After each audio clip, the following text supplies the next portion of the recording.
আল্লাহ রাসূল সাল্লাল্লাহু আলাইহি ওয়াসাল্লাম বিদায়ের ঘন্টা বেজে গেল, সময় চলে আসলো। তিনি অসুস্থ হয়ে গেলেন, প্রচন্ড অসুস্থ হয়ে পড়লেন।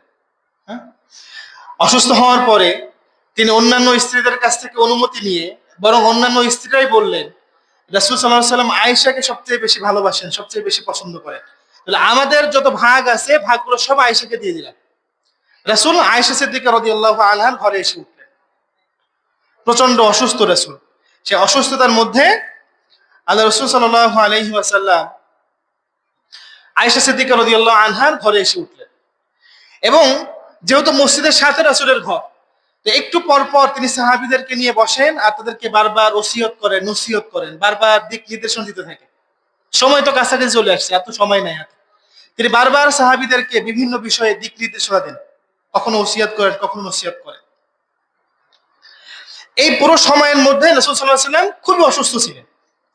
এর মধ্যে রাসূলের ইন্তেকালের ওয়াফাতের 5 দিন আগে, সেই দিনটা ছিল বৃহস্পতিবার, 8 রবিউল আউয়াল। আল্লাহ রাসূল সাল্লাল্লাহু আলাইহি ওয়াসাল্লাম হঠাৎ গোসল করলেন। গোসল করার পরে রাসূল সাল্লাল্লাহু আলাইহি ওয়াসাল্লামকে দেখে কিছুটা সুস্থ মনে হলো, যে তিনি একটু সুস্থ হয়েছেন। সমস্ত সাহাবীরা খুশি যে আমাদের রাসূল আবার সুস্থ হয়ে গেছে। রাসূল সাল্লাল্লাহু আলাইহি ওয়াসাল্লাম এবার তিনি একেবারে শেষ বক্তব্য রাখলেন সাহাবীদের সামনে, মেম্বারে উঠলেন। সুস্থতা একটু দেখা যাচ্ছে, গোসল করে আসছেন। তিনি এবার মেম্বারে উঠে বক্তব্য দিলেন। এই হাদিসটা অনেক সাহাবী বর্ণনা করছেন। আয়েশা সিদ্দিকা রাদিয়াল্লাহু আনহা বর্ণনা করছেন, আবু হুরায়রা রাদিয়াল্লাহু আনহু বর্ণনা করছেন, জুনদুব রাদিয়াল্লাহু আনহু বর্ণনা করছেন, আবু উবাইদা ইবনুল জাররাহ রাদিয়াল্লাহু আনহু বর্ণনা করছেন, আরো অনেক সাহাবায়ে কেরাম এই হাদিসটি বর্ণনা করছেন। রাসূলের শেষ বক্তব্য কি ছিল? রাসূল বলেন, এই শোনো সবাই, ইতিপূর্বে তোমাদের পূর্বে যে উম্মত ছিল, তারা তাদের নবীদের এবং ওলিদের কবরগুলোকে সেজদা দেওয়ার স্থান বানাতো, ইবাদতের জায়গা বানাতো, পূজার জায়গা বানাতো। রাসূল বললেন যে শোনো, আমি মরে যাওয়ার পরে আমার কবরকে কিন্তু তোমরা মসজিদ হিসেবে গ্রহণ করবা না।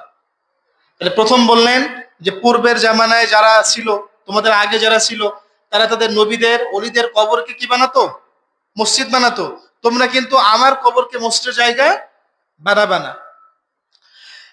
এরপরে রাসূল বলেন, লাআনাল্লাহুল ইয়াহুদা ওয়ান নাসারা ইত্তাখাযু কুবুর আমবিয়াইহিম মাসাজিদ। আল্লাহ পাক রব্বুল আলামিন ইহুদি এবং খ্রিস্টানদের উপর লানত বর্ষণ করুন, কারণ তারা তাদের নবীদের কবরকে মসজিদ হিসেবে গ্রহণ করেছে। রাসূল বলেন, লা তাত্তাখিযু কবরি ঈদান, আমার কবরকে তোমরা ঈদ হিসেবে গ্রহণ করো না, যে এখানে তোমরা মজমা বসাবা, এখানে এসে তোমরা উৎসব করবা, ঢোল পিটাবা, গান বাজনা করবা, যে করে না আমাদের মাজারগুলোতে, এই ধরনের কাজের জন্য তোমরা আমার কবরকে গ্রহণ করো না। ওয়ালা তাজআলু বুয়ুতাকুম কুবুরা, এবং তোমাদের ঘরকে তোমরা কবরস্থান বানিও না। কবরস্থানে নামাজ কালাম পড়ে মানুষ? কবরস্থানে নামাজ কালাম পড়ে? তেলাওয়াত জিকির আজকার করে? করে না। তো যেই ঘরে নামাজ হয় না, তেলাওয়াত হয় না, জিকির আজকার হয় না, ওই ঘরটা কেমন? কবরের মতো। রাসূল বলেন ঘর থেকে কবর বানায় না। এখন আমাদের ঘর সমূহ কবর হয়ে গেছে। কবর থেকে একটু ব্যতিক্রম করুন, কবর থেকে টিভির শব্দ আসে না, কিন্তু আমাদের ঘর থেকে গান বাজনা, টিভির শব্দ আসে।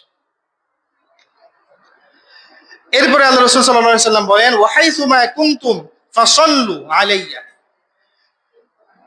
ফাইন্না সলাতাকুম তুবলাগুন।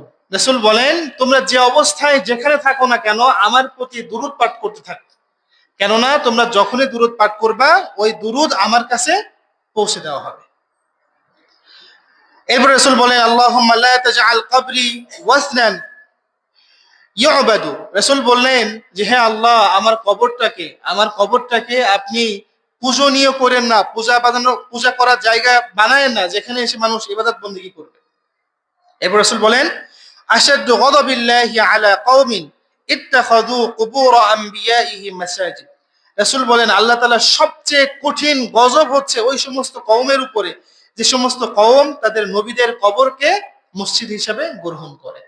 রাসূলের কবরকে সেজদা করা যাবে? সেজদার স্থান বানানো যাবে? সেখানে যেয়ে মাথা ঝুঁকানো যাবে?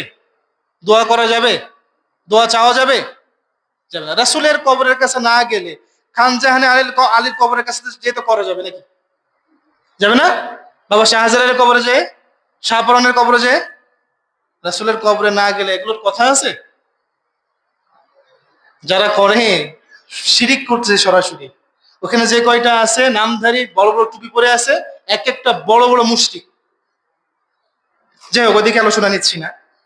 তো আল্লাহ রসুল সাল্লাল্লাহু আলাইহি সাল্লাম তিনি তার শেষ বক্তব্যে যে বিষয়ে আমাদেরকে সতর্ক করছেন সেটা হচ্ছে নবী এবং আউলিয়া, আম্বিয়া এবং আউলিয়া একরাম যারা আছেন তাদের কবরকে কোনোভাবে সেজদা বা মসজিদের জায়গা বানানো যাবে না। আল্লাহ রসুল সাল্লাল্লাহু আলাইহি সাল্লামের অসুস্থতা বাড়তে থাকলো, আরো অসুস্থ হয়ে গেলেন তিনি। এই অসুস্থর মধ্যে তিনি বারবার একটা কথা বলতেছিলেন, আসসালা আসসালা ওয়া মা মালাকাত আইমানুকুম, নামাজ নামাজ, ও উম্মত নামাজ ছিল না, নামাজ ছিল না, নামাজ পড়ো নামাজ পড়ো। মৃত্যুর এক মুহূর্তে অসুস্থ তিনি, এর মধ্যে কি বলতেছেন, আসসালা আসসালা, নামাজ নামাজ, ওয়া মা মালাকাত আইমানুকুম, তোমাদের দাস দাসী চাকর বাকর যারা আছে এদের হক ভুলো না।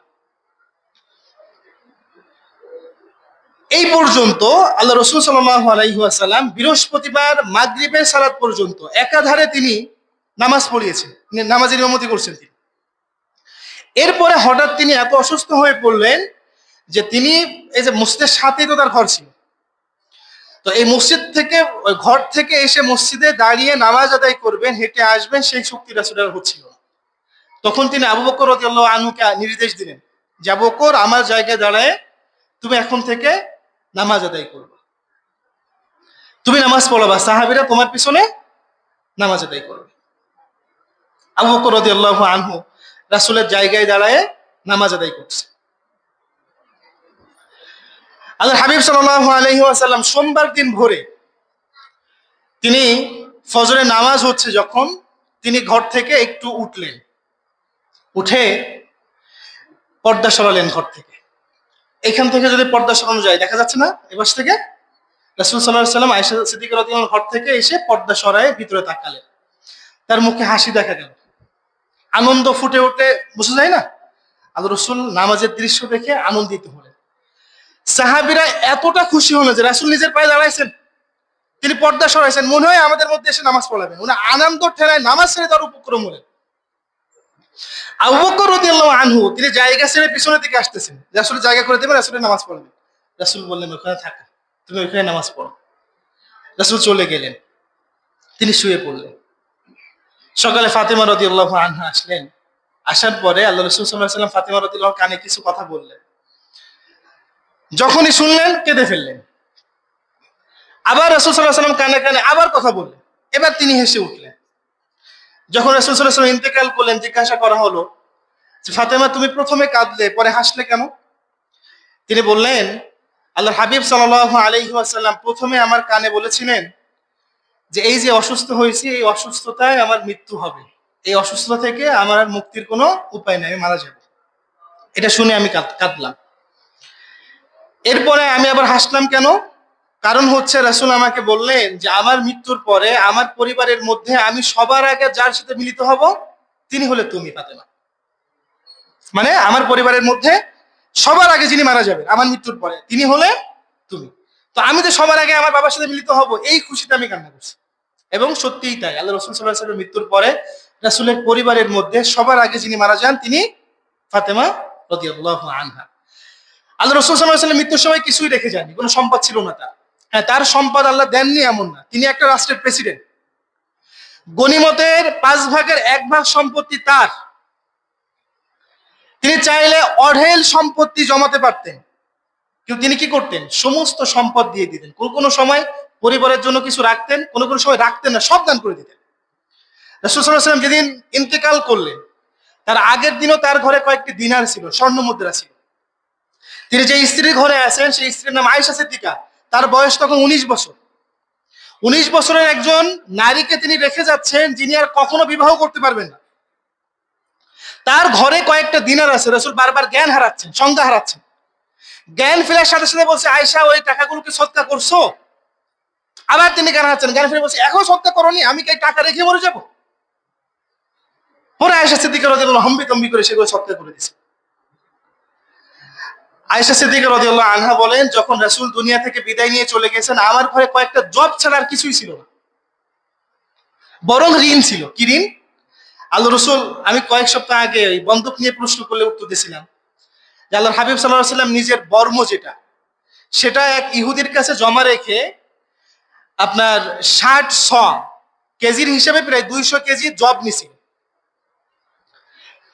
তো মৃত্যুর আগে তিনি সেই টাকা পরিশোধ করতে পারেননি, সেই যে বর্ম যেটা তিনি জমা রাখছিলেন সেই বর্ম ফেরত নিতে পারেননি। এই অবস্থায় তিনি দুনিয়া থেকে চলে গেছে। রাসূলুল্লাহ সাল্লাল্লাহু আলাইহি ওয়াসাল্লাম তার মৃত্যুর আগে যে রোগটা হয়েছিল সেটা হচ্ছে মূলত জ্বর, প্রচন্ড জ্বর ছিল। আব্দুল ইবনে মাসউদ রাদিয়াল্লাহু আনহু বলেন, দাখালতু আলা রাসূলিল্লাহি সাল্লাল্লাহু আলাইহি ওয়াসাল্লাম ওয়া হুয়া ইউকা। আমি আল্লাহ রাসূল সাল্লাল্লাহু আলাইহি ওয়াসাল্লামের ঘরে প্রবেশ করলাম, তিনি খুব অসুস্থ ছিলেন।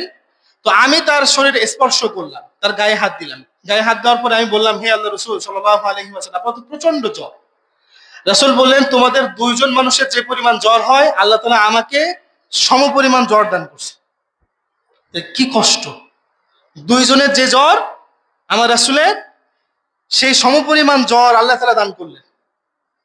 এরপরে সোমবার যখন দ্বিপ্রহর ঘনিয়ে আসলো, দ্বিপ্রহরের সময় চলে আসলো, আল্লাহর হাবিব সাল্লাল্লাহু আলাইহি ওয়াসাল্লাম তিনি আয়েশা সিদ্দিকা রাদিয়াল্লাহু আনহার কোলে মাথা রেখে ঘুমাচ্ছেন, শুয়ে আছেন।